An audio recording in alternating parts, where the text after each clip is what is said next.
Greetings and welcome to Mount Olympus. I am Hercules Invictus, and today I'm here with Brian Walker of Brian's Driving Theater. We'll be exploring the wonders of car chases. Greetings, Brian. How are you? I am well tonight, Hercules. How are you doing? I'm doing fantastic, and I'm looking forward to your exciting description. Well, you know what? I love a good chase. There is nothing better to heighten the tension in a film than a good pursuit, and we've become conditioned to having chase sequences in practically every kind of film genre. As you pointed out right before we started filming, movies such as Her, the original 1925 version, the version, has chariot races in it, and that pursuit is that's the pinnacle of the film. I mean, that's sort of the main point of it. And you find car chases in a lot of types of movies. It's not bound to crime dramas, although you do see a lot of uh, chase car chases in crime dramas, but you also see a lot of them in comedies. Two of my favorite comedy films, What's Up Doc from 1972, the Peter Ivanovich film, and Kubrick's or Stanley Kramer's It's a Mad, Mad, Mad, Mad World from 1963 has a terrific car chase near the end with Peter Falk driving a taxi cab and Eddie Rochester Anderson driving the second taxi cab and following Spencer Tracy, who's driving an unmarked police car, which is what I think a 62 or a 63 Dodge. And it's a terrific class to the movie. It's funny, it's well orchestrated, and they're not easy to do. There's a lot of choreography of sorts, that has to go into car chase. Oftentimes in these films, they're among the most expensive scenes to shoot because multiple cameras are a necessity in car chase filming. Oftentimes, you're destroying assets in the process, which is very expensive to a production. But they can all, if they're done well, they're very memorable.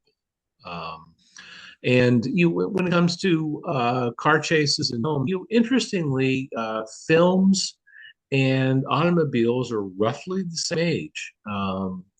Both of them being invented during the same decade in the 1880s. Carl Benz, um, it depends who you ask, but Carl Benz is generally to having built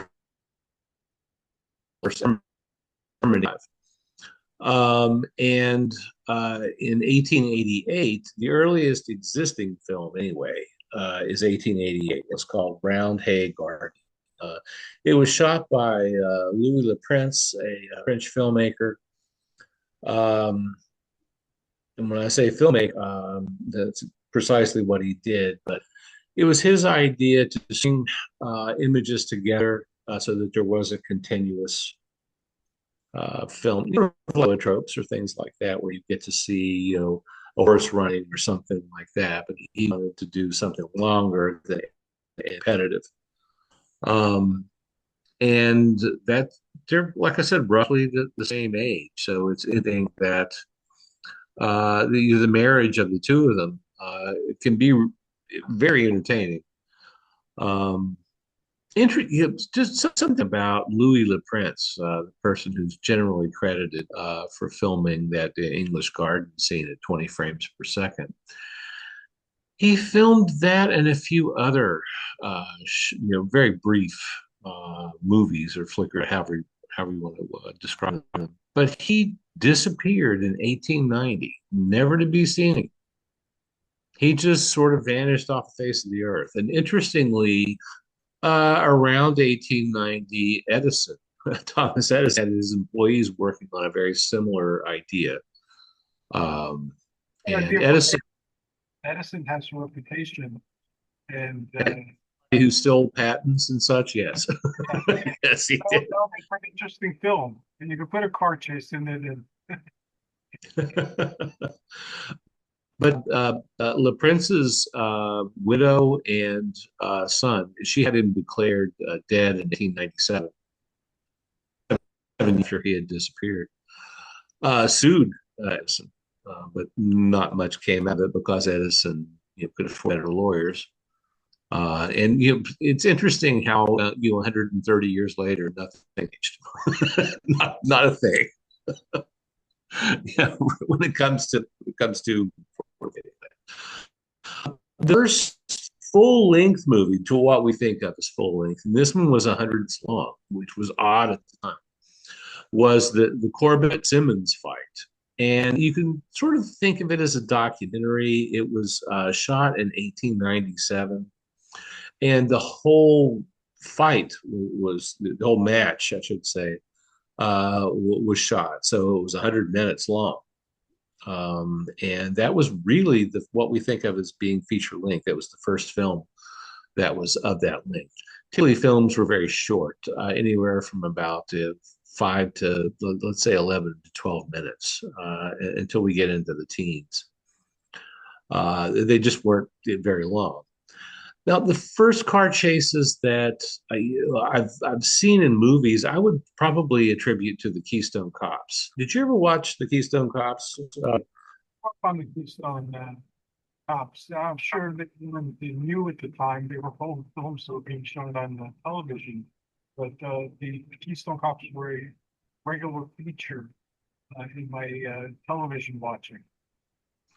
Mine too. And growing up in the early 70s, you actually saw a lot of silent movies that were, especially the comedies, were packaged for children's viewing. After they were usually on mid to late afternoon after school let out, you'd gotten home, and oftentimes they would have a piano accompaniment, and the films were overcranked, meaning that the action was faster looking than it actually was. All of those were expertly choreographed too, by the Max Studios, and those comedians had to work on those drills to get everything to come together. Now they were, like I said, overcranked, so the action looks to be faster than what it was actually shot as. But still, enormously choreographed, very difficult to do. Lots of actors in them, which makes it even harder because, if one person or gets run over or something like that, and as you know, I used to have, well, I still have a pretty large collection of Super 8 millimeter films, and some of the early ones that I had were Keystone Cops comedies. I had to pay tribute to Keystone Cops during my television show. We shot a sequence at a LARP, so we filmed several LARP battles. And my editor asked me how I wanted the battles shown, and asked him if he was familiar with the Keystone Cops. And he said, yes. I said, make it Keystone Cops. And it came out really, really good. We had like piano music. Yeah. And the overcranked, speed. Yeah. They were a lot of fun to watch, and they were goofy and meant to entertain very broad audiences. And in the, let's say 1915 to 1925.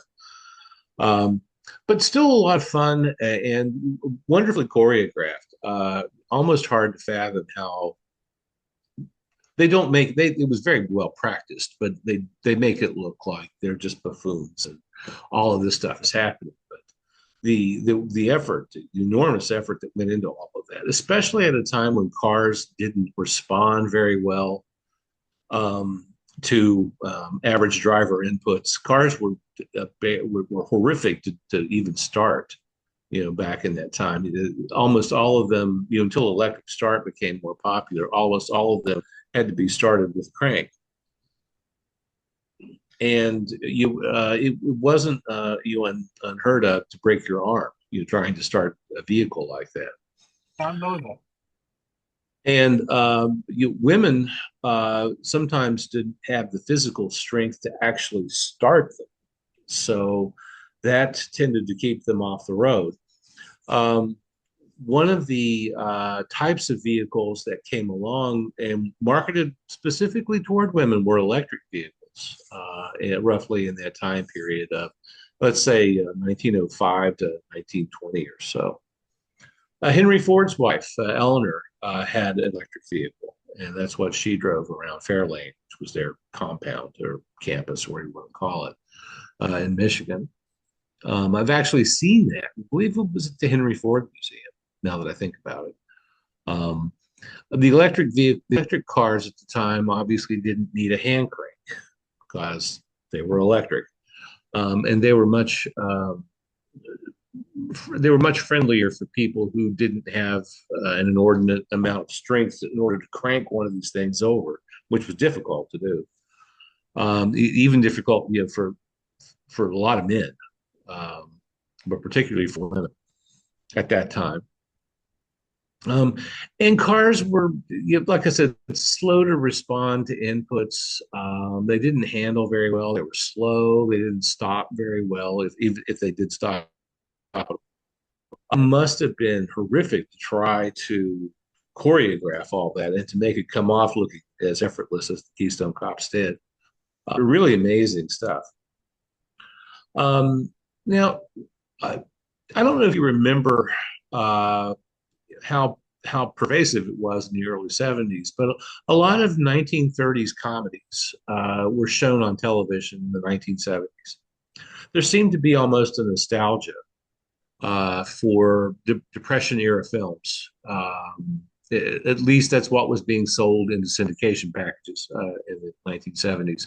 And I was a child back then and watched quite a bit of that kind of programming, and saw a lot of movies that were made by W.C. Fields, Laurel and Hardy, the early sound features like Wheeler and Woolsey.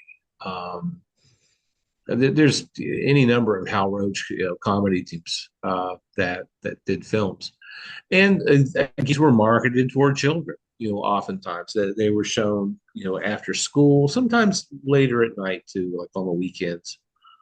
Some kids like me were allowed to stay up and watch, stuff like that. And I was a huge W.C. Fields fan.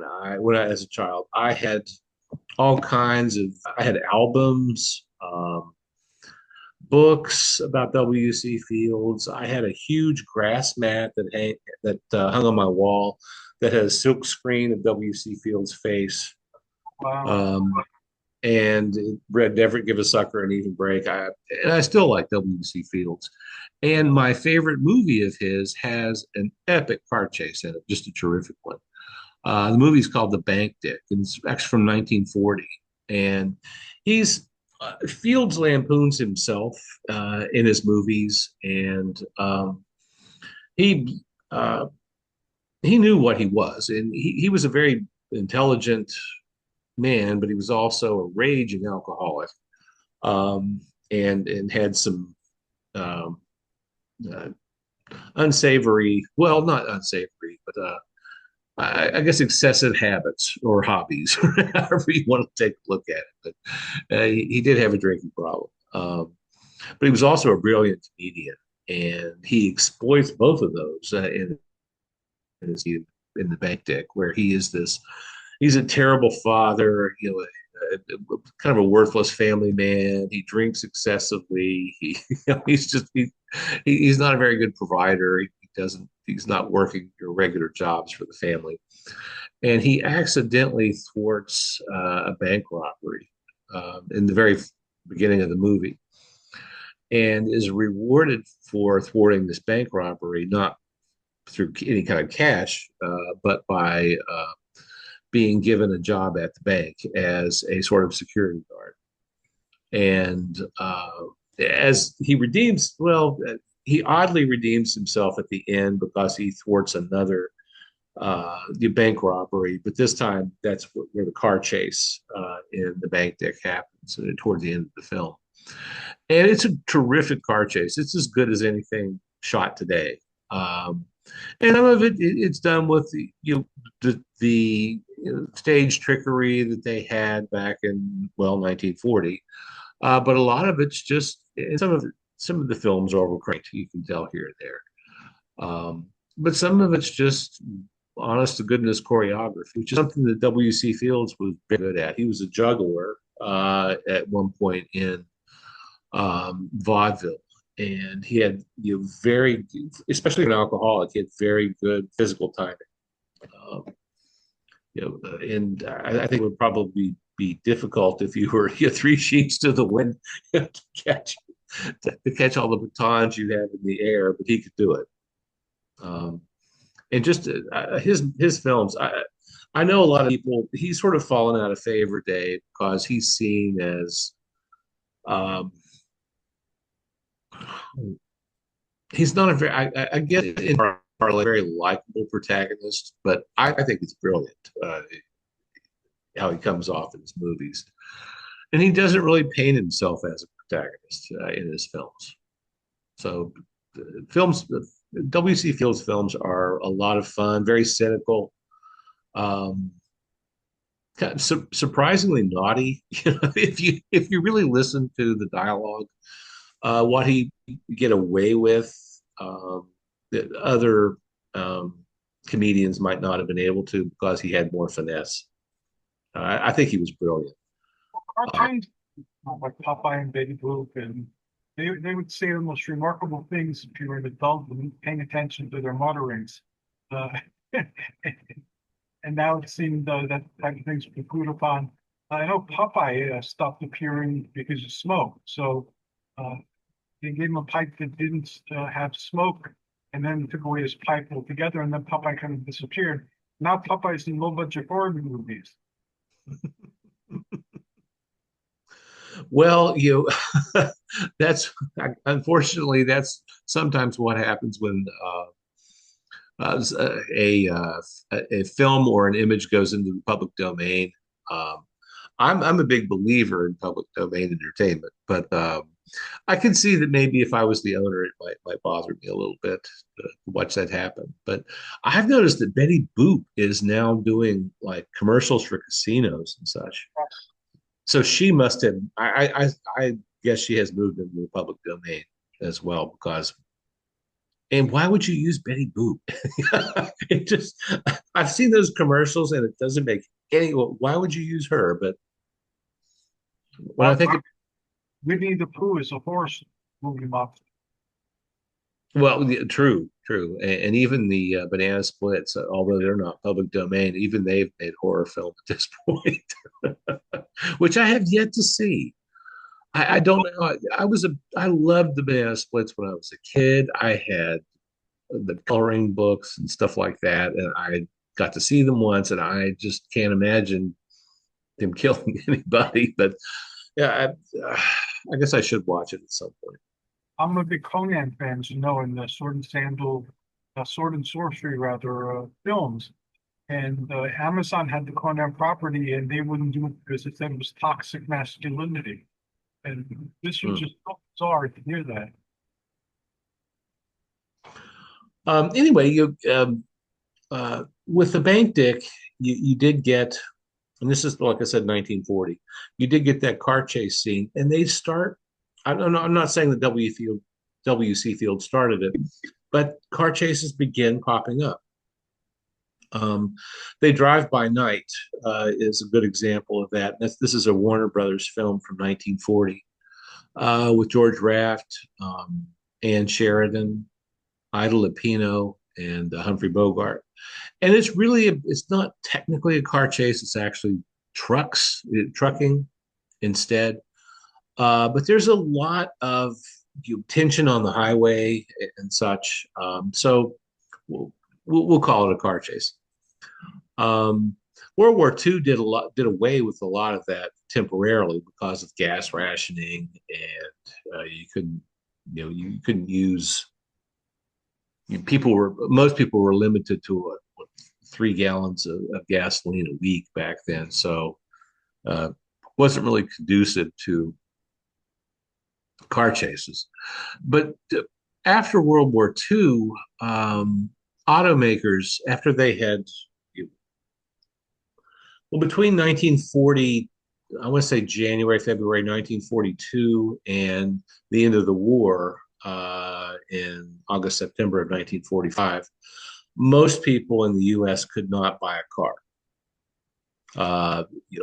The automotive manufacturing facilities in Michigan and Ohio and Wisconsin had all been given over to wartime machinery production. So, making airplanes and bombs and Jeeps, and things like that. So for, roughly 3.5 years, American consumers weren't able to purchase new cars. For the most part, a few they did make a few. Ford made some vehicles during that time period, but only a select few people were allowed to purchase them. And it was, in theory, based on need, but actually based on who you were. So there again, not much has changed. But there was such a pent-up demand for new cars that when the auto manufacturers started cranking out new ones in the fall of 1945, they were just using their old 1942 stampings in powertrains and such. They just pulled all that stuff out of mothballs just to have something to, get to market. But in the late 40s, car did, did Losing your sound, Brian. oh, sorry.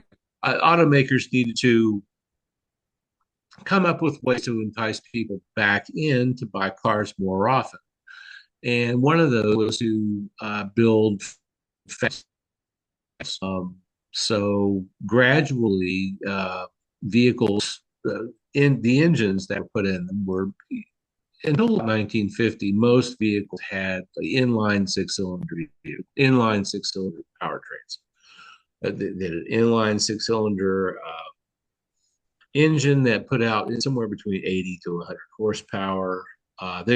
These cars were not very fast at the time.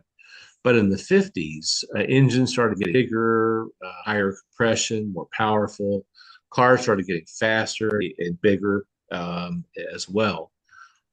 So you got these big engines and these big vehicles. And suddenly in the 1950s, cars became spectacles in films. Speaking of public domain, a good car chase movie from the 1950s, earlier in the 50s, is The Fast and the Furious. It was produced by Roger Corman, came out in 1954, and it was an early with John Ireland and Dorothy Malone, and it's an early film that's about car culture, which was just sort of emerging in America at the time. Before World War II, cars largely were for just getting from point A to point B.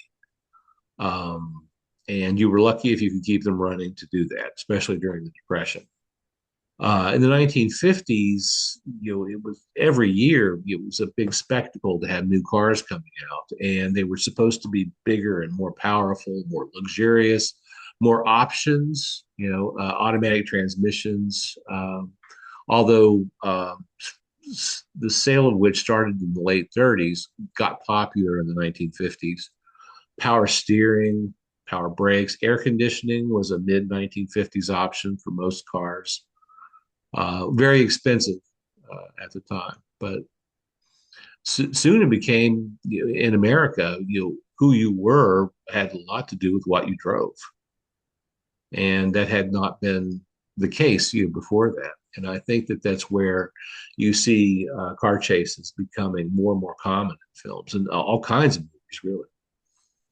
I don't know if that culture still persists, but it was persistent throughout much of my early life. I remember people having car catalogs and talking about different cars and different brands. And there were toys and racing cars that were available for children, like Hot Wheels and things like that.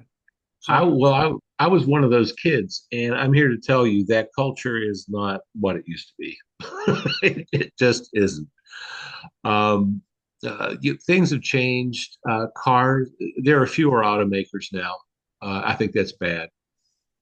Um, the automakers we have now are building junk.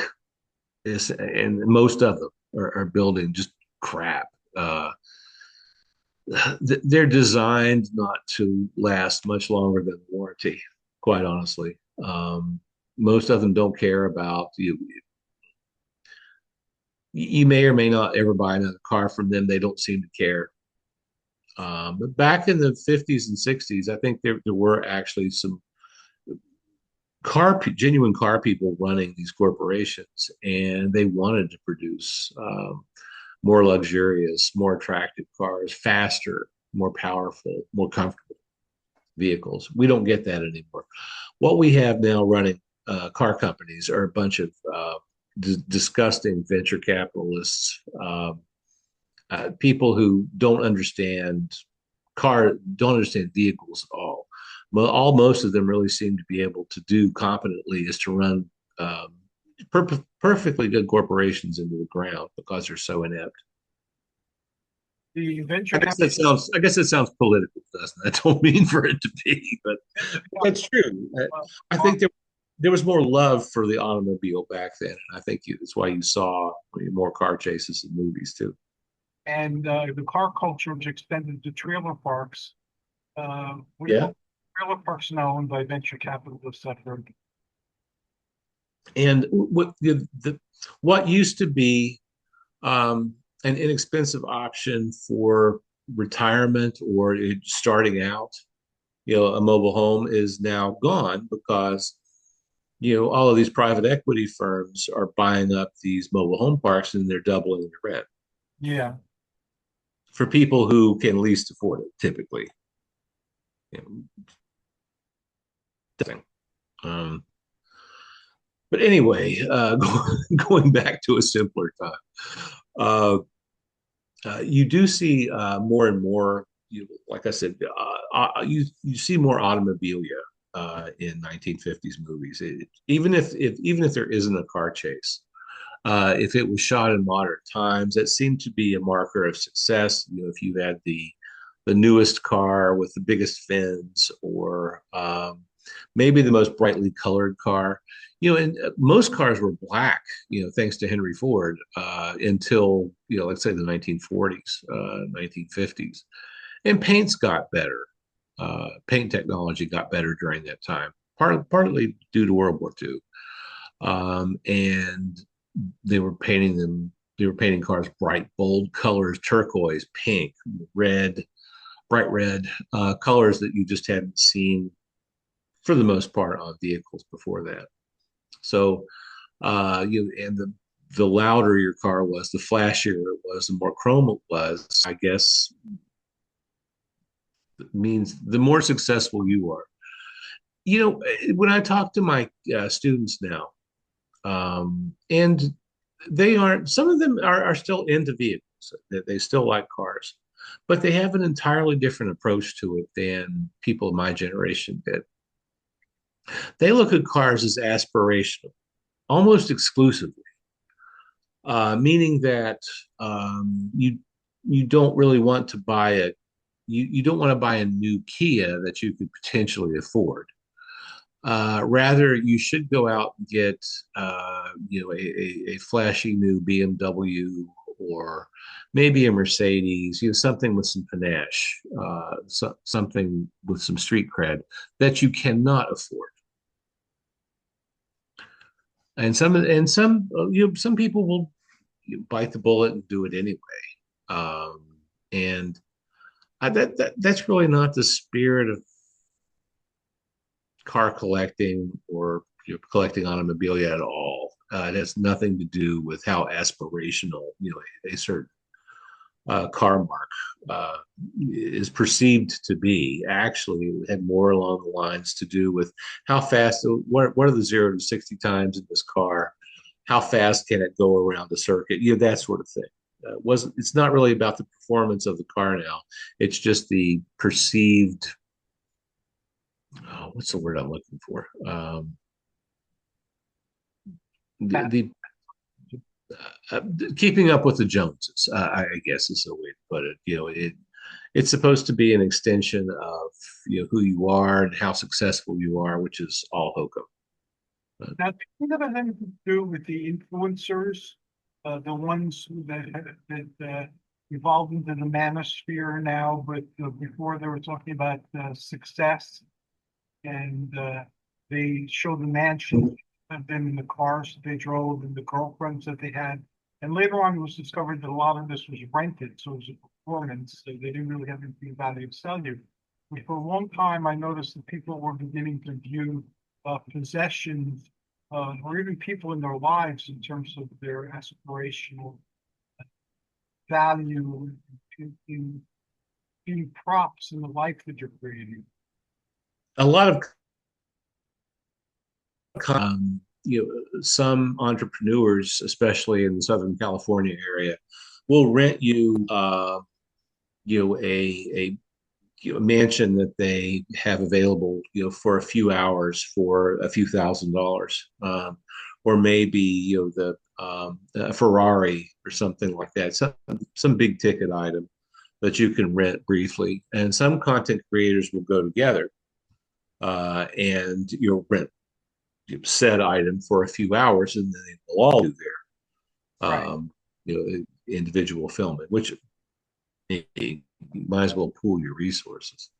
But those people don't have that kind of money. And for me, when it comes to being interested in car culture, the I can't say that I think that the more expensive car is, the better it is, because that wasn't the case in the past, and that's still not the case, to tell you the truth.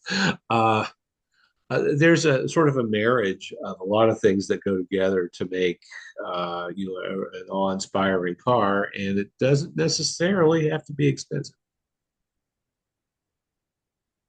And that's where I don't understand sort of the zillennial perspective on vehicles. Yeah, I remember there were like Lincoln Continentals and things like that considered luxury cars. And if you had a BMW or a Lincoln Continental, it showed that you were wealthy and could afford it because it was beyond the reach of most people to have them or drive them around. And some people who became famous gurus or cult leaders collected expensive cars and True. culture. See, for me, being interested in car culture really doesn't have anything to do with what the car costs new, or what it even costs now. Um, if 1957 Chevrolets are ubiquitous in pop culture, even today, 70 years later, you can still see images of 1957 Chevrolets everywhere. And that was just a bread and butter car that was that competed with Fords and Plymouths. It was a sort of an everyman, or an every person, I guess I should say, vehicle. And it wasn't by far, it wasn't the most expensive car you could buy. It was one of the cheapest new ones. And it's it's been part of car culture for, like I said, 70 years now. It was a hit then, and it still is. Although interestingly, in 1957, the 57 Ford full-size cars outsold the 57 Chevys, but the Chevys are the ones that uh, seem to have taken pop culture by storm more so than the Fords. Yeah, you never know what's going to captivate the imagination and survive. You never know when something that didn't make an impression later on, and like I was talking about Betty Boop earlier, all of a sudden she's become popular again. For a while she was in obscurity, for a while she was forgotten, and now she's virgin. Well, when I was a kid, I was big into vehicles. I had Hot Wheels, the Hot Wheels track. I had the powerhouse thing that shot your cars. You connected your two pieces of Hot Wheels track to it, and it propelled your car through it. I can't think. I think it was called Powerhouse. I can't remember. I could be wrong about that. Um, uh, Late '60s, when I can first remember seeing, whole movies and such, had some great car chase films. Bullet, I guess, is probably the one that most people think of when they think of a great car chase. The Steve McQueen movie. I don't know I don't know how much you know about his films, but he was a really, pardon me. Not very much. Well, he had, I can't say that he was the world's best actor or anything like that, but he had a certain charisma on screen that you just couldn't deny. Um, when he's in a scene, although he's not necessarily doing a great acting job, you're looking at him and not everybody else. I don't know why. Uh, but very charismatic actor. And this movie has the mother of all car chases. It's brilliant. And the whole Bullet mythology is still alive today. At the condominium complex where we're staying right now, there is a fairly new Mustang uh, parked down just a few spaces from where we are. And it's the Bullet edition, which was horribly expensive. They're all painted dark green because that was the color of Steve McQueen's '68 Ford Mustang in Bullet. Hmm. And they're very expensive. They're all the GT, which means they have the V8 engine. The V8 engine costs a lot more money than the base engine, which was the four-cylinder turbo. Um, and that movie is now, what, almost 60 years old. It came out in 1968. And there again is still an example of it's still around. It's still, people still know that name. Um, and and part of it is because that movie, I mean, Steve McQueen's great, but that movie Car Chase is just spectacular. It's long. Um, he's Steve McQueen is a cop and he's chasing after some bad guys in a Dodge Charger. Um, so you've got Ford versus Mopar there. So you've got even more of a dichotomy going on when it comes to the chase. And like I said, it is spectacular, and you're just out of breath, at the end of watching the scene because it is so dynamic. Just a fantastic movie. Um, it was one of the first Blu-ray DVDs I ever bought because it is it's that good of a movie. So it's just not one to sleep on. And that Charger is both cars are beautiful. I'm a big fan of '60s automotive styling. Just two great looking cars, very capable, but well, I should say two very ponderous, very fast cars that didn't steer or handle very well. That had to have been difficult for those people who the drivers, because these cars, like, they didn't handle like modern vehicles do. Um, they often had bias ply tires, and if you got out in less than ideal conditions on the road, they didn't stick to the road very well, especially if it was raining or something like that. Cars didn't stop very well because they had drum brakes instead of disc brakes, no ABS or anything like that. Um, they had less complicated steering systems than they have now. They just didn't handle as well. So to be able to do essentially tricks with these old cars was difficult. And interestingly, my aunt, Nellie, my mother's oldest sister, used to be a stunt car driver back in the '50s and '60s.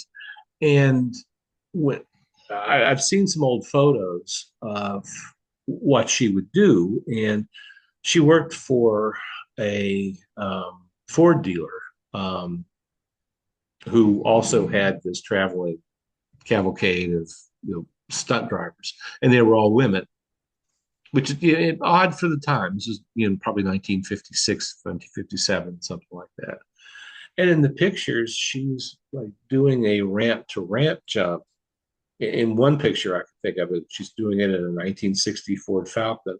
And you can see up under the car, it's just a there's no additional bracing or suspension or anything.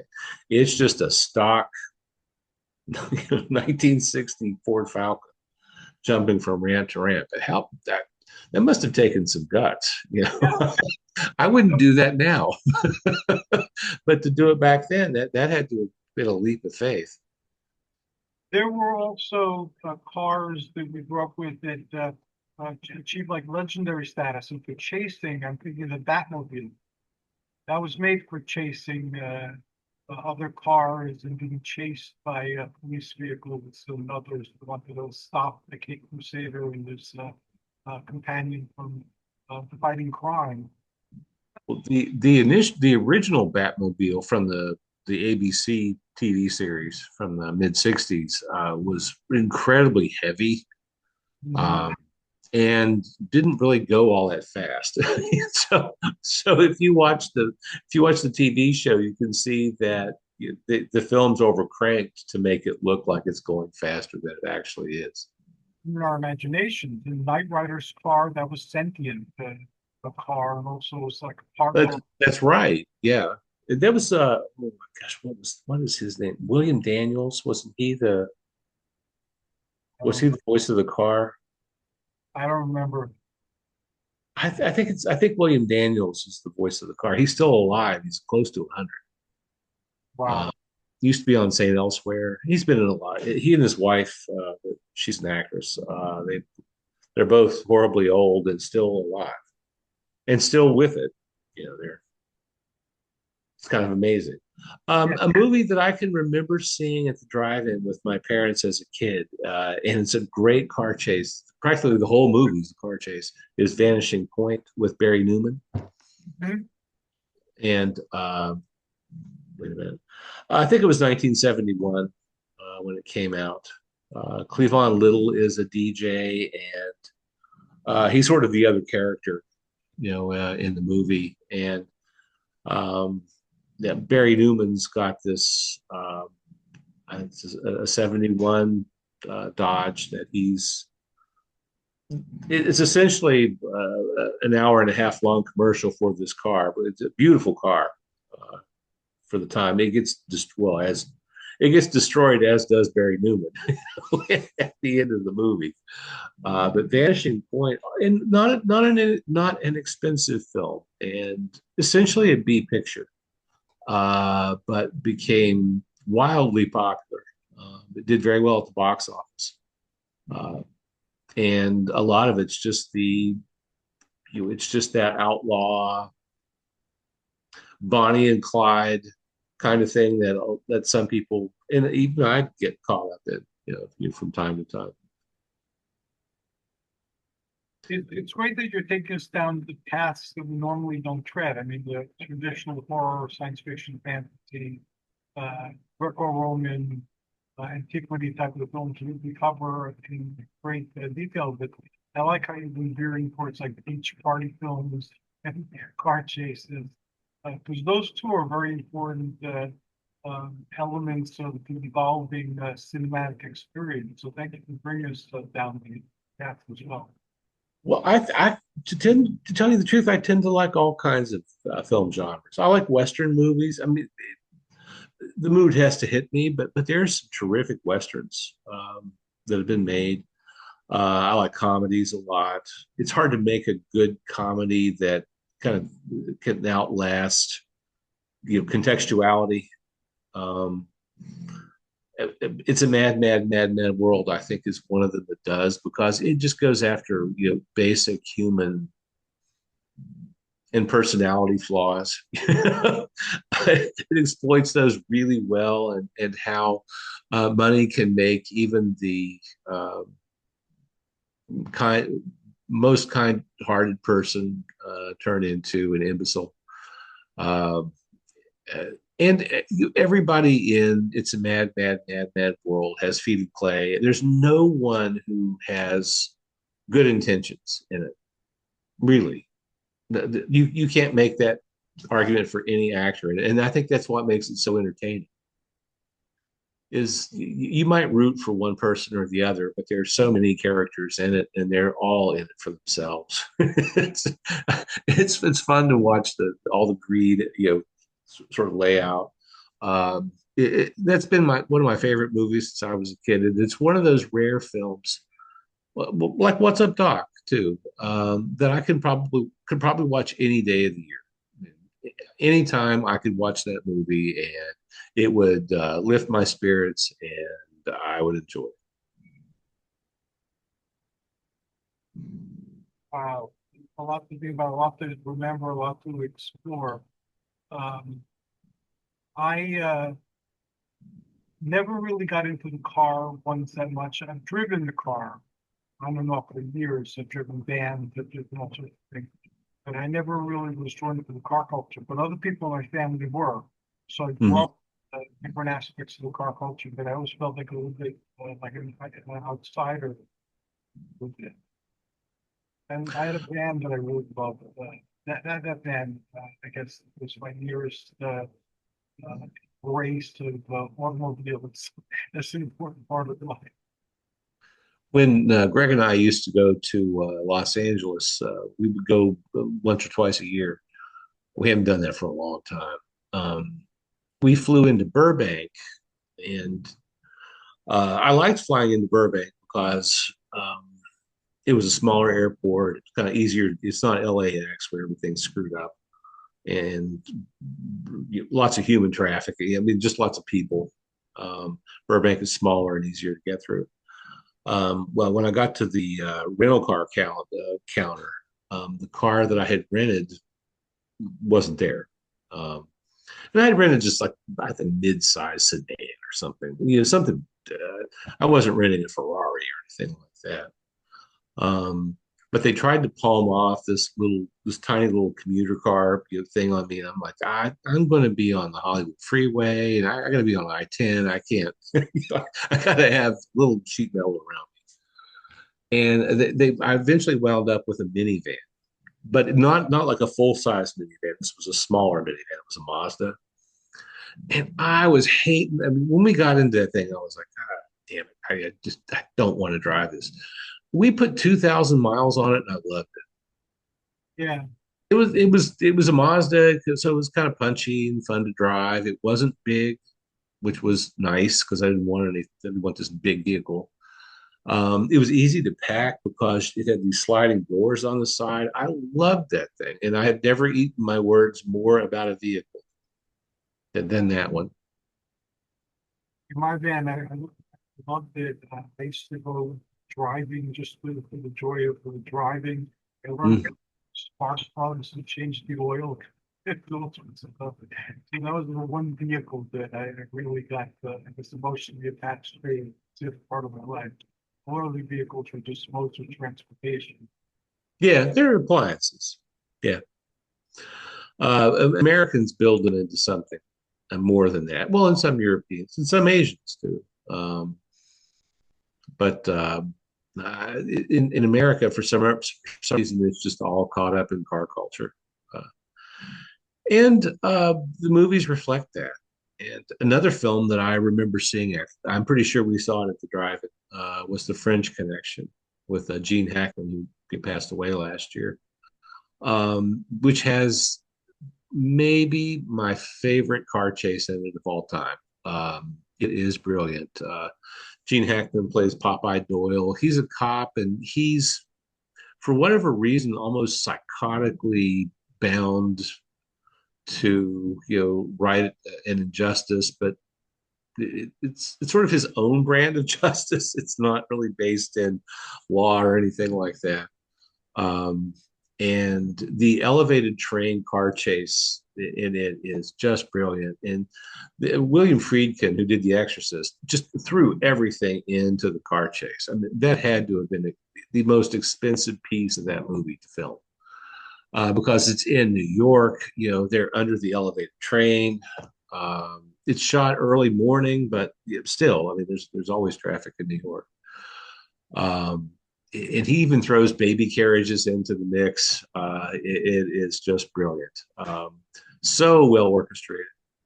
And tangentially, I also like Seven Ups with Roy Scheider. It's got a great car chase in it. There were also weird cars. I was thinking about like my mother, the car, and Oh two. yeah, with Gary Van Dyke and Ann Southern. So their two cars had personalities that were almost legendary or mythical or odd. Well, Herbie the Love Bug was Yeah, really popular when I was a kid, and was I can remember the marketing. It's Dean Jones and oh golly, I can't remember her name. Michelle Lee are the two protagonists in Herbie the Love Bug, and it is a great movie for kids. I haven't seen it for a long time, but it's funny and heartwarming, and the car does have a personality, you know. And back in the '60s, when people started latching on to the knowledge or the notion, I should say, that cars don't have to be bigger, faster, or more powerful to be enjoyable. And the Volkswagen Beetle sort of a culture developed around it. I can't tell you how many people that I know who are now older, of course, but they will say, "Oh, my first car was a Beetle. I loved it. It's my favorite car ever." And I'm here to tell you that they weren't great to drive. I never wanted one. Uh, my grandmother had a couple of them. Um, they were the seats were hard as a rock. They were slow. They didn't have air conditioning. Um, I but they had a cult, yeah. built them. I had another aunt who had a tan one. Greg had a red one. I think it was his first car. What was a red VW Beetle, and they were cute, and they were ubiquitous at the time. They sold hundreds of thousands of them a year. They all looked alike. They were different colors, but they didn't change the styling. So you could see a 5-year-old one, and it looked pretty much identical to a new one.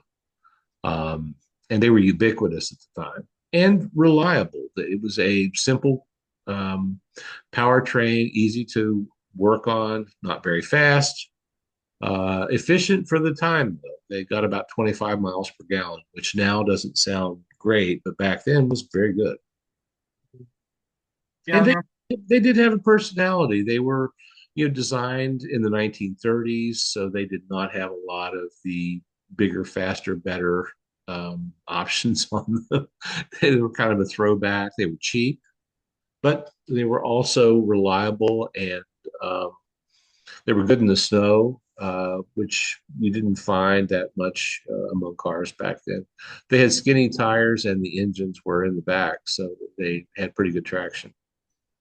Now we have flying cars, of course. They're a reality.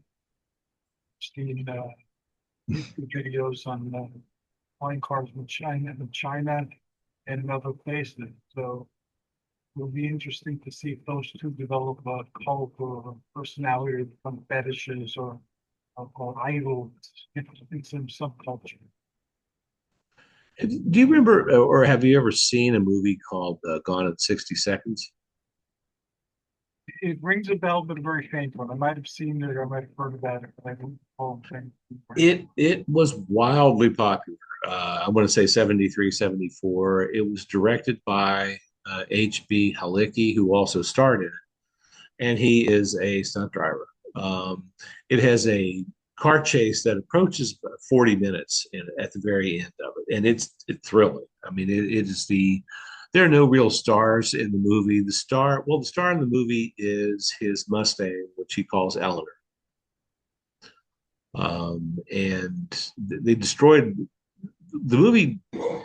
Wasn't an inexpensive movie because they destroyed something like, I don't know, dozens of cars, and some of them were fairly nice.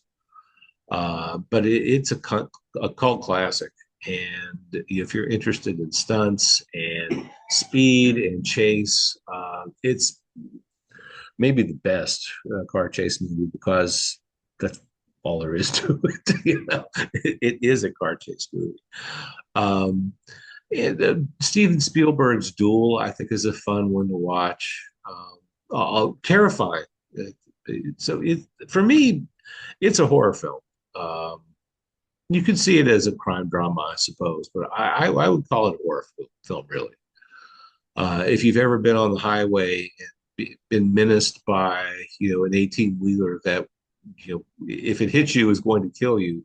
Um, and I think that happens more often than people would think. It's a scary movie, and it's done so well. Dennis Weaver he's the whole picture. Um, it's his response, to what's going on, and it builds tension almost immediately. It keeps it up until the very end. I think it's a fantastic movie and made for TV, which is mind blowing. Because until around 1970 or so, made for TV movies were not seen as quality. And in the 70s, if you watch any made for TV movies back then, there's actually very good ones. And I think Duel for sort of ushering that in, better quality for TV movies. Things are time for conversation is nearing an end. Yes, we can leave people with what movies do you recommend they watch? You've mentioned some really good ones and described some really good ones. What do you think the 5 or 10 best for them to watch if they're interested in car chase movies? Gone in 60 Seconds. Um, you know what? Death Race 2000, I think, has Paul Bartel's movie has some great car chase. Yes. The whole thing's a car chase, really. Gumball Rally from 1976 is a lot of fun. French Connection, I mean, Popeye Doyle, I mean, and Bullet, The Driver with Ryan O'Neal and Isabella Johnny, I think that was her name. From 1978 or so. It's got a terrifically orchestrated car chase, and the movie's not bad either. Vanishing Point, I think, would be a really popular, and maybe a sentimental favorite for some people might be the Blues Brothers. I mean, Yeah, huge wreck in that with over 100 cars, used cars with oh golly, what was his name? John Belushi, No, used cars. used fun. Blues Brothers. Okay. Kurt Russell. It's Kurt Russell. It's a comedy, 1980. It's about this sleazy. He's a sleazy used car salesman, but he's the protagonist. Um, it's a fun movie. Those are the ones I would recommend seeing. Oh, and the Car with James Brolin. It's a tiny little horror film released by Universal in 1977. A lot of fun. Thank you again for taking us down strange cinematic paths. I've been a fan of your website and of you for over a quarter of a century now. But where can people go to find you and find your website? Go to briansdrive-in-theater.com, and where you will find the movie of the day every day, and I change selections each day, and I curate the website every day as well. So stop in, take a look to see who the birthdays of the day are, see what the movie of the day is, and explore the website. If you want to interact with me on social media, you'll have to pick Facebook and search for Brian's Drive-In Theater, and you will find me. And the drive-in theater remains retro, phenomenally retro. And yet Especially the HTML. it's always evolving though, so it's always more polished. So you get the new and old very expertly and thematically combined in something very pleasant to experience. So thank you, Brian, for doing that. And thank you for bringing us on this journey on tonight's show. I look forward, as always, to our next conversation. And I think I invited you to a talk of aliens on the moon, mythical aliens on the moon later this week. Okay, I'll check that out. Okay. Be well, my friend, and thanks again. All right, take care. You too.